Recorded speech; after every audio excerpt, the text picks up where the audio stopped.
Здравейте и добре дошли отново в канала Gardenotopia клипове. Тази седмица продължаваме с отговори на въпроси от видеята от канала The Gardenotopia от предходната седмица, както и от видеото, което публикувах миналата седмица на този канал. Предходната седмица на канала The Gardenotopia имаме само 2 видеа, но надеждата умира последна и се надявам тази седмица да са малко повече. Започваме от първото видео – разчистване на доматите и последна реколта. Към това видео първият въпрос е на Мария Балтова. Аз да следя с интерес, имам питане дали си направи равносметка за доматите с един корен и с 2 корена, кой имаше по-добра реколта. Бях казала, че евентуално ще тегля дори реколтата, защото бях насадила на места 1 корен домати, на места 2. Принципно, по коментарите през последните години видях, че това е регионално нещо. В нашия край всички садим доматите по 2 корена в една дупка. 2 корена вървят заедно, връзват се заедно. И по принцип, дори тази година също се потвърди това нещо, въпреки че не съм мерила точни килограми. Тези, които бяха по 2 корена, имаше повече домати от 2 корена, естествено, отколкото от 1. Това е с цел да се спести пространство. Ние като имаме 2 корена заедно, дори 1,5 пъти повече да родят, отколкото 2 корена, които са отделно засадени, пак реколтата е повече за площта, която заемат. Но всеки от вас може да прецени как ще ги засажда. Естествено, когато са засадени 2 корена заедно, те си крадат от хранителните вещества, от светлината си крадат от пространството, не могат така да се разгърнат максимално, колкото биха като 1 корен. И ако имате успехи при доматите, когато садите 1 корен само, продължавайте така да правите нещата. Следващия въпрос към това видео е на Ангелина Петкова и всъщност ми даде вдъхновение да направя следващото видео, което е на канала The Gardenotopia от миналата седмица, за заземяване на някои растения. Ангелина Петкова пише: и аз направих поръчка от Gardenant миналата седмица и изпратиха много хубави дъбоволистни хортензии. При мен градината е още млада и с нетърпение чакам хортензиите да станат толкова големи, колкото твоите. Предстоят първите минусови сутрешни температури в следващите дни. Можеш ли да разкажеш какво правиш в градината и кои растения прибираш? И точно в това видео показах една част от растенията бяха стайни, така наречени съвсем нестудоустойчиви растения, които прибрах. Те са все още в оранжериката, двете саксия, другата, която е пред остъклението, прибирам вечера в остъклението, но тя е и под навес. Защитата при нея е съвсем различна, отколкото да е тук на откритата площ. Освен това, бегонийките извадихме, бегония тубероза, и освен това си взех резници от копривките, които също заземявам по този начин с резници, но това е всъщност темата на следващото видео. Иначе при другите растения не правя нещо специално. Многогодишните растения, които са студоустойчиви, които са в градината ми, не правя нещо специално. И мисля, че тук имаше даже въпрос след това за циганчетата или импатианс, дали се заземяват по някакъв начин. Но ще отговоря на този въпрос вече като стигнем до следващото видео, а то беше точно за заземяване на бегонии, на копривки и на стайни растения. Първият въпрос е на Тодора Бодурова, която е член на канала. Благодаря ти от сърце за видеята, ти си като енциклопедия, бъди здрава и продължавай да ни радваш. Искам да те попитам, полагаш ли някакви специални грижи за розите, освен торене и резидба? Пръскаш ли, как постигаш този обилен цъфтеж? Благодаря ти първо за прекрасните думи и за подкрепата. С членството е огромна подкрепа наистина за мен и канала. Допълнително с тези прекрасни думи е вдъхновение за мен и мотивация да продължавам напред с видеята. Относно розите, не правя нещо специално, но по мои наблюдения има разлика между различните сортове рози. Някои цъфтят по-обилно и за доста по-дълъг период. Повтарят цъфтежа си многократно, както при доста пъти, при обиколки, при разходки в градината, при някакви други видеа показвах розите на Дейвид Остин, които многократно цъфтяха през сезона. Има обаче други рози надолу, които са, например, от тези, те се водят точно чайно хибридни, малко така цветовете са като тези типичните в цветарските магазини, не са толкова гъсти като на Дейвид Остин, не са като божурести цветове. Те примерно цъфтят основно 2 пъти през годината. Затова първо ще има значение какъв е сортът розата. Второ е важно да е на слънчево място. Наистина розите имат нужда и от напояване някакво. Ако ги оставим съвсем без вода, няма да има оптималния цъфтеж. И подхранването, което правя, е рано на пролет основно, когато подхранвам хортензии, когато подрязвам хортензиите метличестите, когато подрязвам и розите, тогава правя едно подхранване. До сега правех с торове гранулирани за цъфтящи храсти, за рози, хортензии и подобни, не с нещо специално за рози. И принципно е хубаво юни месец, ако има възможност човек отново да подхрани, независимо с какво. Сега започвам торовете на рашелина да използвам и ще мулчирам и с този мулч за рози. Но до сега не е правено нещо изключително специално. Това е при розите, че те имат нужда да се установят добре. Вече след 3-та година разгръщат пълната си красота. Преди това дори да цъфтят, ето тук новите, които имам получени в саксия. Те си цъфтят, но цветовете им са доста по-дребни, отколкото ще бъдат след това, когато вече в земята са насадени. Така че това е при розата, идва основно основното от корена, основната сила идва от корена. И при зазимяване не правя нищо специално, нито ги мулчирам, нито ги завивам по някакъв начин по-специално. Ако сте в по-студен район, може да се натрупа пръст или мулч, така малко като колипка, като купчинка, да се натрупа около стеблата, в основата на стеблата. Но иначе стеблата не е нужно да се покриват с нещо, за да не бъдат пречупени от снеговете. И това е част правя подрязването пролетта. Рано на пролет, февруари месец, някъде към края на февруари или през март месец, а не късна есен, както някои хора. Затова може би избягвам бактериални заболявания, избягвам заболяванията при тях. Най-честите вредители са листните въшки и те са малко според годината. В някоя година има повече, друга по-малко. Те много лесно се унищожават, дори с Афитек, който е контактен препарат, в кавички го слагам, защото той няма дори разрешение като пестицид, не се води дори пестицид. Чувала съм, че хора имат добър успех, когато смесят Веро, препарат за съдове, с вода и пръскат срещу листните въшки, че това им помага също. Те не са много сериозни вредители, но е хубаво на време да се погрижим за тях, за да няма огромна популация, да можем да се наслаждаваме на красиви цветове от розите. Иначе за щастие не съм се борила с тези черни петна или ръждата по розите до сега. Това е доста упорито заболяване при тях. При това заболяване трябва да се внимава всички листа нападали, да се премахват. Това го повтарям винаги и при подрязването на розите рано на пролет. Колкото можем, дори да не са ни заразени растенията, колкото можем всички листа покрай основата да премахваме. Всички листа да премахваме от самите стебла на розите, които са останали рано на пролет. Да премахваме тази мъртва листна маса, за да не стимулираме, за да не почнат оттам да се люпят вредители или там да са презимували някакви заболявания. Това при ръждата също е много важно и там вече си има специални фунгициди. Мисля, че бях отговаряла на въпрос за ръждата към някое друго видео, най-вероятно е било. Има два фунгицида основни, които са, ще ги напиша тук на екрана. Единият мисля, че е забранен в България, или по-скоро действащото вещество, което е в едната група фунгициди, мисля, че е забранено вече в България, но другото е налично и се съдържа най-малко в Синстар, което имам по памет. Така че има фунгицид, който вече би трябвало да се прилага при това по-сериозно заболяване, което може спокойно да доведе до загиването на една роза, ако продължи с години. Може да се разпространи към други рози, ако оставяме листата в основата, ако оставяме листата заразените, опадали в градината. Това е според мен, на което да се обърне внимание. Някакво подхранване, поливане, да оставим розата добре да се установи, добре да се вкорени, да е на слънчево място, да подрязваме правилно, да си почистваме инструментите между подрязвания на отделни храсти и да се наслаждаваме на прекрасни цветове. Следващия въпрос към това видео е от Джулиета Николова. Откъде е оранжерията и колко струва? Тази оранжерия, която е зад мен, е закупена тази година от Kaufland и мисля, че около 100 лева беше цената. Но оранжерия е малко за мен едно понятие, би го използвала в кавички за тази оранжерия. Едно, че е малка на размер, но пък е много удобна. Има тези рафчета отстрани. Аз съм сложила вътре едни стилажчета, които отново съм закупувала като тип оранжерия от Kaufland. Просто те бяха самите стилажи, се покриваха с нейлон. Бяха около 45 лева преди няколко години. И тези стилажи са ми много удобни, защото са с телени рафчета и могат да пропускат вода при нужда, не са с някакво дървено или метални рафчета, които да задържат вода и да пречат на светлината също да преминава. И много удобно, така като сложих в средата тези рафчета. И като цяло не е лоша оранжериката, но сега трябва да я приберем преди да започнат снеговете, защото сняг, ако падне върху този нейлон, най-вероятно ще я смачка, пък и ако има по-силни ветрове, най-вероятно няма да издържи. Много добро приложение би било, ако има човек по-голяма неотопляема оранжерия или парник, да сложи тази вътре, така може тази да я отоплява много по-ефикасно, ако вътре сложи някакво отопление, да затваря нейлона и да отглежда разсади.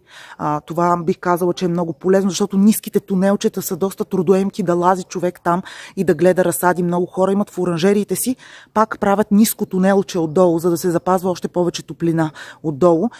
И по този начин могат дори и неотопляема оранжерия да отглеждат успешно някои разсади, доста култури през зимата. И при тази оранжерия би било доста добро решение, ако се сложи в друга голяма оранжерия и да се отоплява само мъничката.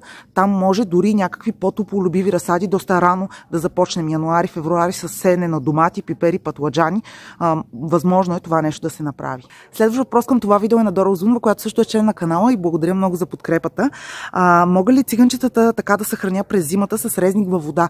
Не съм опитвала при тях, но нищо не пречи човек да пробва, така или иначе сланата ще ги попари.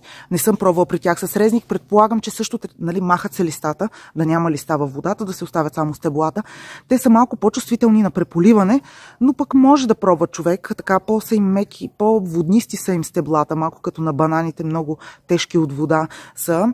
Но предполагам, че е възможно, освен да изпробваш и да споделиш твоя опит с нас. Следващ въпрос към това видео от ARM Art. Имаш ли съвет как да зимува лимоново дърво, което е на неостъклен балкон и трябва да се прибере?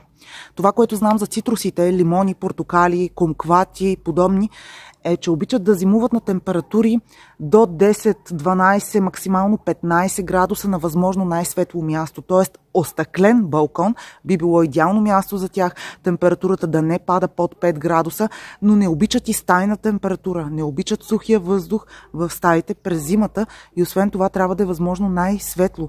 Затова се препоръчва в някакво помещение, което не се отоплява активно, има възможно най-много светлина и температурата не пада под 5 градуса. Така най-успешно съм наблюдала хората да презимуват. Не отглеждам цитруси по тази причина. Имам една тераса тук горе на къщата, която е с югоизточно изложение и би била идеална за тази цел. Живот и здраве, някой ден като се остъкли, ще мога аз да отглеждам и да покажа вече на практика как става. Но това е температурата около 10 до максимално 15 градуса, да не е много ниска влажността на въздуха и възможно на най-светлото място, което може да ги поставите. Сега преминаваме към въпросите от видеото на този канал от миналата седмица, което беше за откъде купувам семената. Аз включвам в заглавието някои основни въпроси, но след това самото видео е отделено на глави. Всеки въпрос има собствена глава, т.е. ако желаете, можете да видите първо в описанието, ако ви интересува отговор на определен въпрос и ви е привлякал вниманието. В описание на видеото можете да видите на коя минута е, директно да натиснете и да отидете към отговора, който ви интересува. А пък и самото видео е разделено на глави и виждате на какъв въпрос отговарям, докато върви се от видеото. Към това видео първият въпрос е на Весимира. Само с едно нещо не съм напълно съгласна и това е за купуването на семена. Не е ли по-добре сами да си събираме семената? От една страна е така, от друга страна не е точно така. Става въпрос за какви култури искаме да отглеждаме. Има много сортове, които не са директни сортове. Тоест, особено при декоративните, те даже понякога не произвеждат семена. Тоест, аз ако искам да отглеждам определени цветя, например лизиантус, има някои видове кученца, така ще ги нарека, но живот и здраве тази пролет да мога да отгледам кученцата, които сега ще ми носят от Америка, да видите за какво става въпрос, че няма нищо общо с тези кученца, които сме свикнали да гледаме. Това са хибридни сортове, в които няма нищо лошо. Пак имам видео на канала какво е ГМО, какво е хибрид. Реално всички растения, които отглеждаме, са под една или друга форма хибрид. Те не са се запазили така с хиляди или в някои случаи десетки хиляди години. Не са били в тази си форма константни. Те са подлежали на някаква еволюция, на някакво развитие. Природата всъщност създава най-много хибриди. В природата постоянно се опрашват взаимно растения. Постоянно семенца попадат някъде. От едно растение излиза някакво друго, малко по-различно, с по-различни характеристики, да може по-добре да се приспособи към съответната среда. Защото в природата, ако растенията не могат да се приспособяват към определени промени, те просто загиват и остават видовете, които могат да се приспособяват. Затова няма нищо лошо в хибридите, просто някои от хибридите са хибриди F1. Техните семена няма да произведат това, което е било, това, което е дало семената. F1 хибридите са първо поколение хибриди. И те се създават с цел да съчетаят най-добрите качества от двата родителя. Ще дам пример за доматите. Примерно, имаме домат, който е много вкусен, но като цяло не е издръжлив. Много бързо му се напуква кожицата, примерно.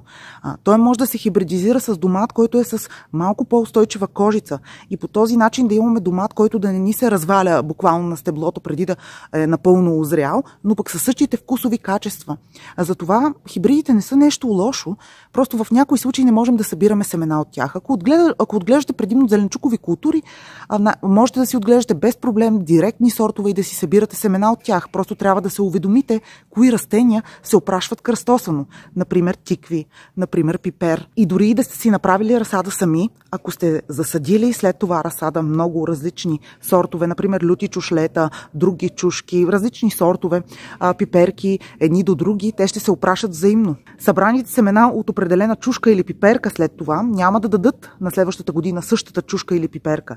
Може да има някакви отклонения, да е люта, например, да е по-малка на размер, цвета да не става толкова бързо червен и така нататък. Нали? Това е един много основен и леко простичък пример, с който опитвам да обясня, че дори когато сами събираме семената, е хубаво да внимаваме, както при царевицата също е така, ако имаме много сортове царевица засадени близо един до друг, те също ще се опрашват кръстосано и в крайна сметка в един момент нашия сорт, който уж сме сяли, вече събирайки семена, няма да излиза същото, което сме сяли. При тиквите е същото. Засяваме, примерно, декоративни тиквички, по-големи оранжеви тикви, бели тикви големи.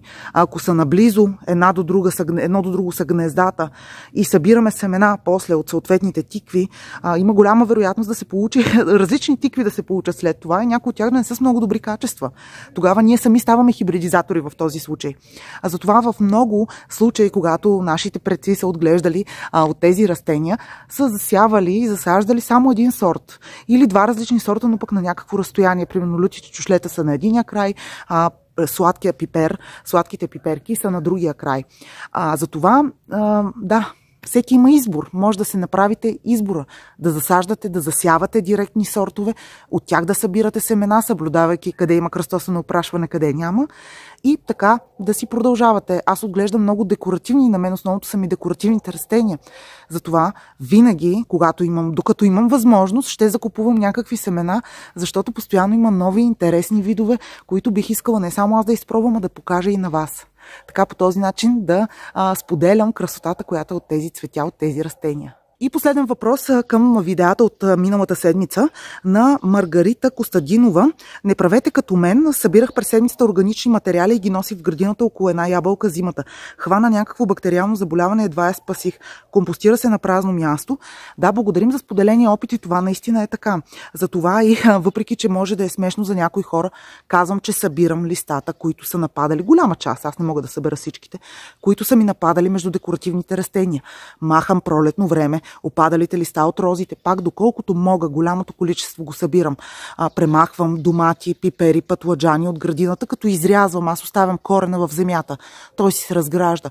Изрязвам стеблата, една част от тях давам на кокошките, домати и пътладжан не е хубаво да се дават на кокошките, тях вече ги изхвърлям извън имота. Но по принцип компостирането е целта да вдигне висока температура и не е хубаво да се случва около растение. Единственият пример, който съм давала за компостиране на място е когато мулчирам плевелите, които тръгват в тази конструкция, на която ми е домата, рано на пролет. Слагам картон върху тях, слагам заешки тор и започвам да ръся косена трева отгоре. Т.е. отдолу плевелите са ми зеления материал, който отмира и започва да се разгражда. Отгоре имам картона, заешкия тор и отгоре косената трева. Това нещо е като компостиране на място, но няма общо с това много различни отпадъци, които съдържат потенциално вредители и болести, да ги натрупаме до някое растение. Не е това правилният начин и благодарим също за споделения опит тук, за да може, ако някой има подобни идеи, така да се замисли два пъти, дали няма да си причини някакъв проблем. И за това се опитвам възможно най-малко неща, гниещи, да оставям в градината през зимата или поне пролетта да ги премахна. Така че да не е при затопляне на температурите да тръгнат болести и вредители от тях, които са презимували. Яйца на вредители могат да презимуват в такива останки от мокрени листа, спластили се листа. Като цяло е по-хубаво за здравето на нашите растения да разчистваме възможно повече. Някои хора ще кажат, не е така, хубаво е всички листа да си се разграждат там, където са си паднали. Аз не съм съгласна с това, защото декоративните видове, при тях, когато има човек доста декоративни видове, те са многогодишни. Те не са като домати и пипер, които всяка година засаждаме отново и отново. И доматите и пипера, и краставиците, и тиквите, те са топлолюбиви растения. Засаждаме ги навън вече, след като температурите са се позатоплили доста добре.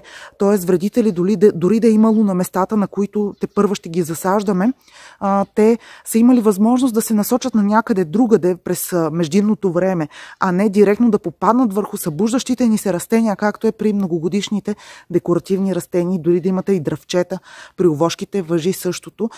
Хубаво е овощната градина, много пъти съм казвала. Доста добро разчистване трябва там. Не е хубаво никакви плодове да се оставят да гният по земята. Не е хубаво да се оставят листа по земята, затова и сега тепърва ще дойдат пръсканията. Едно от първите пръскания е скарбамид, който е азотен тор, който подпомага по-бързо разграждане на листата, за да не презимуват там вредители и патогени или болести. И след това, естествено, всичко всичко, което се подрязва. Отново съм казвала моите съображения за използването на клоните, които се подрязват от овошките, че е хубаво да се обеззаразява, за да не си разпространяваме тези проблеми в градината.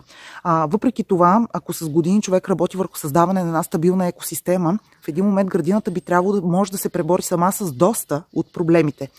Винаги трябва да имаме предвид вредители, които тепърва се появяват, защото има много внос на каквото и да било, растения, семена и подобни. В много случаи вносът не е регулиран правилно и за това се пренасят и вредители. То важи обратното, и ние изнасяме вредители и заболявания, пренасят се и при нас. Затова не винаги може да се постигне този баланс, така че градината да няма нужда от никаква помощ, както например при чемширения молец, който доста големи поражения може да нанесе, ако не се борим срещу него, и някои други заболявания и вредители. Надявам се да ви е било полезно днешното видео и тези отговори на въпросите. Продължавайте да задавате въпроси. Благодаря ви за всички мотивиращи и вдъхновяващи коментари, за цялата подкрепа, която получавам от вас. Ще се радвам да се абонирате за този канал Гарденотопия клипове, както и за The Gardenotopia, ако още не сте го направили. От мен довиждане и до нови срещи!